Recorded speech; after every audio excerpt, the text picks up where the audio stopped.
Eben is named after Ebenezer from the Bible. It's the stone of remembrance that God is our helper. Send your parents or send yourselves because they have wisdom, they have life experience, and they're very warm and loving too in their own way. I'm very appreciative and happy to be around. 네, 안녕하세요. 전청입니다. 오늘 또 오랜만에 이렇게 또 대신 만나 드립니다. 시간으로 찾아뵙게 되었습니다. 저는 지금 이 애틀랜타에 나와 있어요. 이 에벤실버타운이라고요. 시니어 커뮤니티입니다. 여러분들 은퇴라고 하면 뭘 생각하시나요? 재정적인 자유를 생각할 수도 있을 것이고요. 건강, 그리고 또 나의 시간에 있어서의 자유겠죠. 많은 사람들과 내가 원하는 것들을 같이 할 수 있는 그런 자유이기도 하겠고요. 다 맞는 얘기일 겁니다. 이건 어떨까요? 내가 어디에 사는지 또 중요한 거잖아요. 정말 편안한 집, 안락한 환경, 그리고 여러 재미있는 것들을 할 수 있는 그런 네이버훗, 그리고 그런 것들을 같이 할 수 있는 아주 좋은 사람들과 함께하는 그런 생활. 이거 역시도 은퇴 생활에 있어서 반드시 필요한 걸 거라고 생각하는데요. 그래서 오늘 모신 분이 방금 말씀드린 에벤실버타운의 이 제임스 전 사장님입니다. With that said, 반갑습니다. 안녕하세요. 반갑습니다. 한국말 괜찮으시겠어요? 한국말 해볼게요. 오케이, 알겠습니다.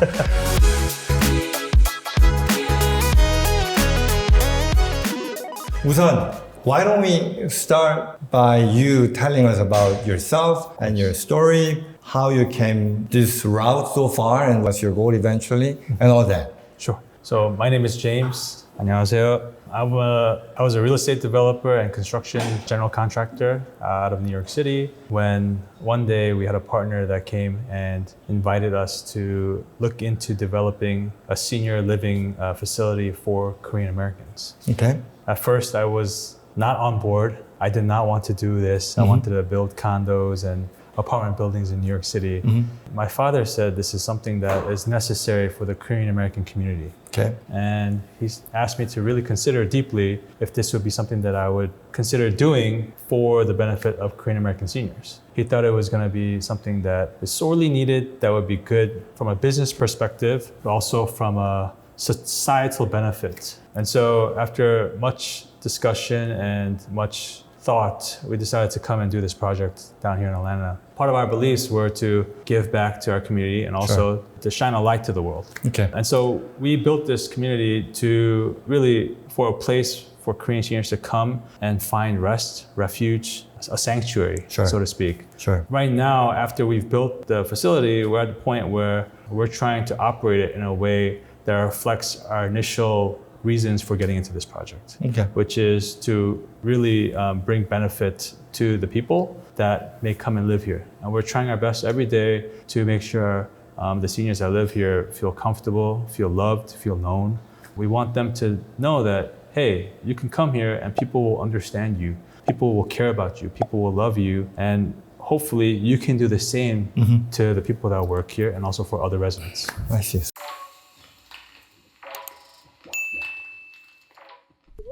So when was it that you first thought about this idea and just implemented it? So how long have you been in this industry?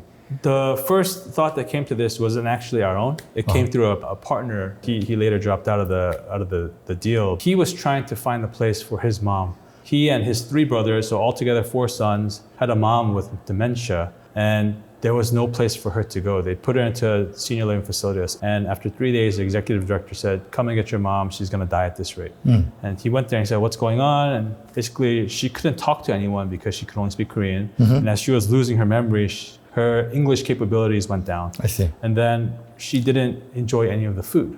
And so because she wasn't able to eat any of the food and refused to eat the food, she was starving herself to death. And so they took her back out and they cared for her, which was, you know, the familial duty as per Korean custom, but they didn't give her the quality of life that they wanted to. And that became kind of like a guilt feeling, 죄책감 that permeated and proliferated in their lives, which it's heartbreaking to a certain extent. And so we met with him and then he brought up the idea and then... I can see that you have a very thorough and deep ground underneath. about your business principle and all that. So before we moving on to the next subject, I wanted to dive a little bit more into your experience. I mean, come on, business is business. Although we started with this good principle, I'm sure you've been through all these like obstacles and challenges and all that during the past, several years.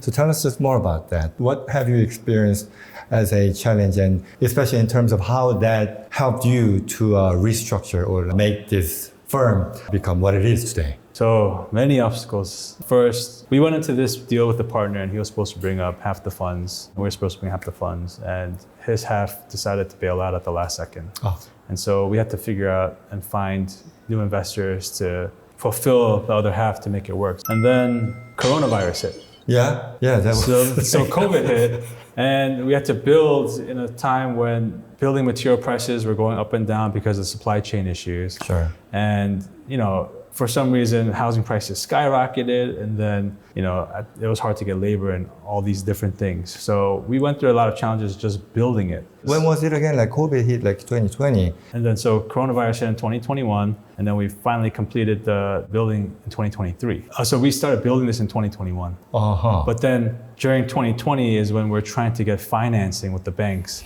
And so all the banks were scared, what's gonna happen with coronavirus? So they held back funds for a while. And then finally Metro City Bank, who was our lender, who was very gracious with us, they supplied the financing and we were able to get started. So we opened in 2023, we got our licensing, we got everything done. And then now that it was built, we've come across some issues in terms of running the business. And in 2023, we opened with management company, but there is no Korean specific management company that knows how to run a senior living facility for a Korean American target. Yeah, you are the frontier, you're the pioneer. We're right? A pioneering project. And so because there's no Korean specific management company, we ran into a lot of friction just in terms of processes of running things. And so it was very difficult finding people that knew how to cook Korean food, finding people that spoke Korean language that can do different tasks, because we want to make sure that the seniors that live here, even if they don't speak English, they can be heard. Now we feel comfortable, okay,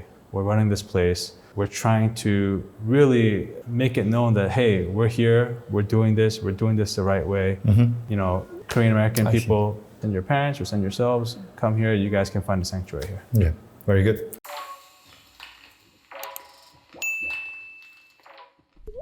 Okay, now then let's move on to your business, this Silvertown, Eben. So what is this named after, by the way, Eben? Eben is named after Ebenezer from the Bible. It's the stone of remembrance that God is our helper. I see. Me and my family would go to church, and part of this project, this building, this facility was due to our belief that we're trying to do something better for this world and be a light. Awesome, I respect it.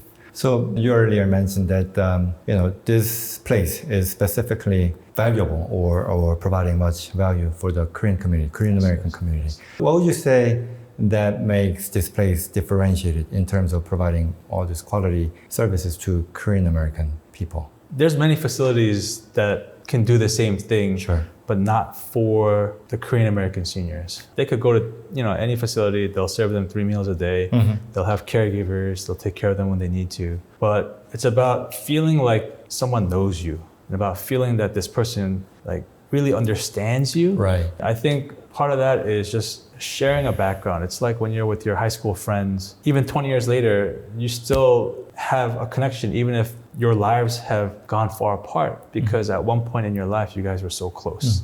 And similar to that, us being Korean American and living the Korean American life in the United States as somewhat of an outsider, we can relate to one another of the challenges we had to overcome to survive and be successful in this country. They had to deal with the different struggles of figuring out how to get their driver's license, to buying a house and doing all these different things where they were here as strangers and they needed help from other people. The seniors, when they come here, they feel comfortable. These people, these other residents, these workers, they know that the struggles I've been through, they know who I am and they can relate to me. And I think that is kind of a bonding experience for our seniors. We can kind of grow and be comfortable and feel secure in the same way.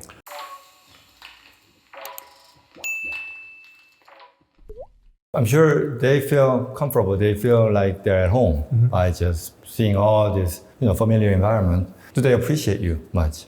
I think they are very appreciative, actually. Okay. I'm sure every senior living says this. I think we have the best people. Like when I see them in the morning, in the afternoon, they have smiles on their faces. And sure, everything is not, 100% perfect all the time. Sometimes they might not like a dish, right, or they might not like an activity, but it's in our best interest to try and take care of it for them. Of course. And that's part of the connection and being known and being heard, and feeling like they're loved and feeling like, hey, these people actually care about me. Because if there's something that's making them uncomfortable, we're trying to change it and make them feel comfortable. As someone that works here, I'm very appreciative and happy to be around our seniors because they have wisdom, they have life experience, and they're very warm and loving too in their own way. Let's talk a little more about these residents. Who are those in terms of their backgrounds, their age, as far as it's appropriate? And also, what do you think they care the most? And what do you think they like the most about what you are having to offer them? So our residents, their ages range from 60 to about mid-90s. I see. For the most part, they've all come from pretty successful backgrounds, or their children are very successful. A lot of people come here against their own wishes, actually, because their adult children send them here. They're saying, I don't need to be comfortable. I can live the way I've lived. Don't send me, I'm fine, to their children. And their children are saying, no, we're worried about you, and we don't want you to go to the grocery store, cook your food, wash the dishes, and drive and do laundry, and do all these things. You've worked hard, you have assets, use it, live comfortably, enjoy your life, because you've lived so hard and struggled for so long to support for me and to support for yourself. Please enjoy your life. Sure. That's basically how those people, decide to come. With a little bit of or much of a reluctance at first time, but once they're here, how did that get changed? Once they're here, they get comfortable. They realize they don't have to make food. They could just play with the friends that they've made, enjoy the community. Someone serves you food, that's great. Oh, I don't have to do dishes, that's amazing. Right. Oh, I don't have to do laundry, that's great. I can just play and rest. And for them, it's just about enjoying their golden years. And I think they're realizing that, and I think they get comfortable and they want to make friends and they want to just, it's scary how quickly they could adapt. Within a week, they're like, oh, okay. Oh, where's my food? Come on, give me my food. Right. Yeah. I mean, that's basically what they must have imagined or even dreamed of, for their retirement. You are doing a lot of things for the community, indeed. That's our goal, and there's a little bit of a risk to the Korean American community if we do a bad job with it. We don't want to have bad reviews in terms of, hey, this is a bad place to go to. Can Korean people actually do this? Is it possible to make a facility like this for the Korean community? And so some people told me, coming in, hey, a lot of them are going to complain. A lot of people, you're never going to satisfy them. But what we're finding is that if you try your best, if you really show them that you care for them and you do your best, the residents, they understand that. They see that you're trying to treat them like you're their own child. Our goal is actually to make them feel like this is better than being with their own children. For both of us, and for both of them. For everyone, and then also for the kids, the adult children, they want to know, oh, my parent is being taken care of and I don't have to feel guilty. That's what I'm saying. That's exactly what I'm feeling now. I'm thinking about my own parents.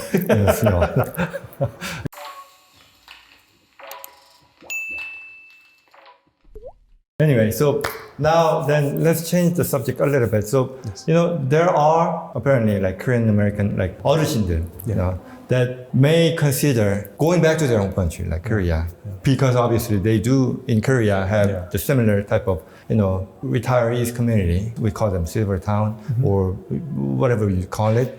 And for those who are considering either options, right?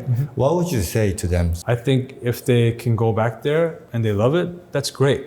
I think that'd be great. We actually have some residents here that went to a Korean Silvertown and they left because they were being ostracized. They couldn't connect with the people that live there anymore because they lived in America for so long. I see. That they're still Korean, they can still speak Korean, but their culture, who they are, has changed. Sure. They're not Koreans from Korea. They're Korean Americans. And so for them, it was hard for them to relate to other people. Right. And so they left after a certain amount of time, and then they went to a general population senior living facility in Illinois. They went there and then they couldn't eat Korean food. Sure. And they speak English very well. They could speak with other people, but they just didn't feel exactly at home. So if you're going to a Korean silver town in Korea, I'm sure if it works for you, then that's great. But for some people, it may not work. It may not be it. And then also, if all your children are living here and you live in Korea, then it becomes very difficult for you to see your children, your grandchildren. And honestly, there's only so much time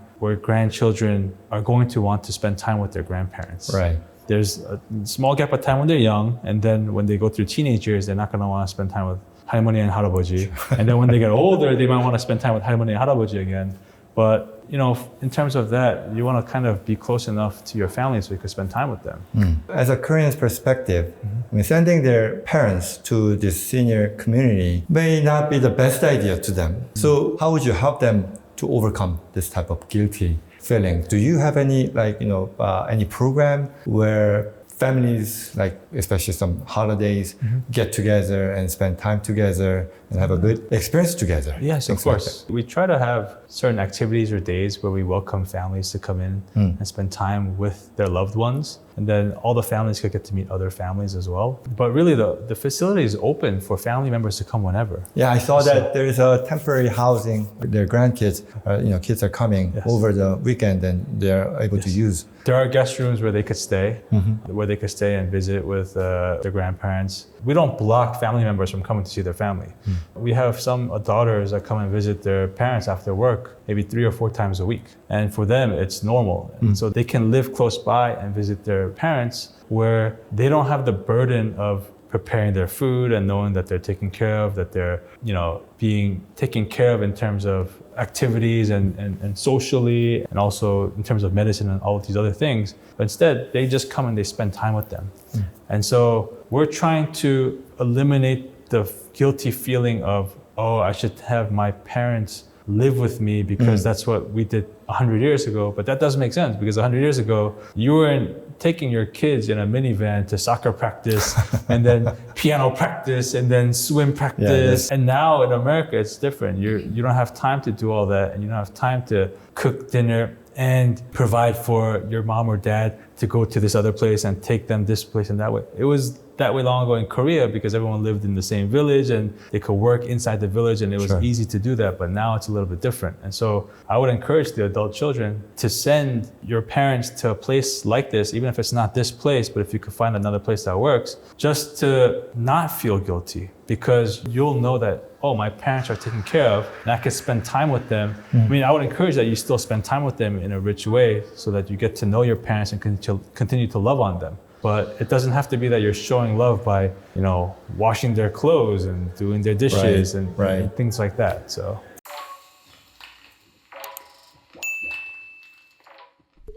I believe that you've met many different type of, 어르신들 and the people and families. Anybody that, you remember, like very impressive, that gave you some good lesson that helped you to reshape your practice and all that? We have actually, every person has been very memorable in their own way. That's what's actually poignant because when I talk to them, they don't talk about, I made a lot of money doing this, or this was my life's work and I have accomplishment for that. They talk about their kids. They show pictures of their kids and they talk about things that are greater than just work. And so that shaped me in the fact that, work, although important, it's not what I'm going to worry about when I'm 80 years old. Right. What I'm going to worry about is my family. What did I leave for the world, so to speak? And they want to brag about their family and how good they are and how, what kind of college their grandkids go to, because that's what they love. And so for them, it's like, okay, I see what they love. Let me try to love on the same things that they love. Right. You and I both young, I guess, young enough not to be in a situation where we have to worry about or to think about, what our life is going to be like after we retired.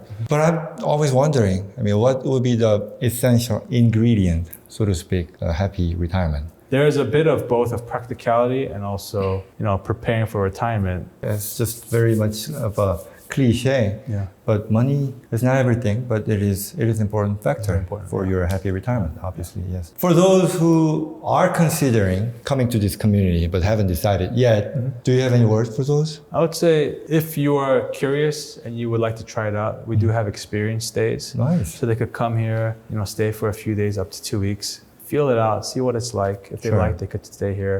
And I would encourage adult children to try and get their parents to go to these places. The older they get, the Korean seniors, they could get more stubborn, more 고집세, Right. to not want to leave and say, leave me alone. 나 괜찮아. But it's not true. You want to make sure that if they fall, like someone could find them within an appropriate amount of time so that they could go to the hospital. Yeah. So it's not life-threatening. So for those that are interested in trying out, so what do they have to do? They have to call you, this office? They could call, they could speak to, myself or anyone from the marketing team or from the business office side. And we can arrange for them to come, figure out the day, they could come and stay for a little bit. And really, we want them to come and kind of feel what it's like to stay here and live here. And I see. Yeah, I was, by the way, surprised to know that there are quite a few residents that are from other state, not from Georgia. We're not even nearby, but like all the way from West Coast or East Coast, right? Yeah. So they have any complaints or being so much like far from their hometown or anything? They have some complaints when their kids don't visit them. But in terms of complaints, no, because if they were to find something similar where they're from, like Virginia, New York, Chicago, Los Angeles, it wouldn't really provide them with what we're providing them right now, and it'll be more expensive.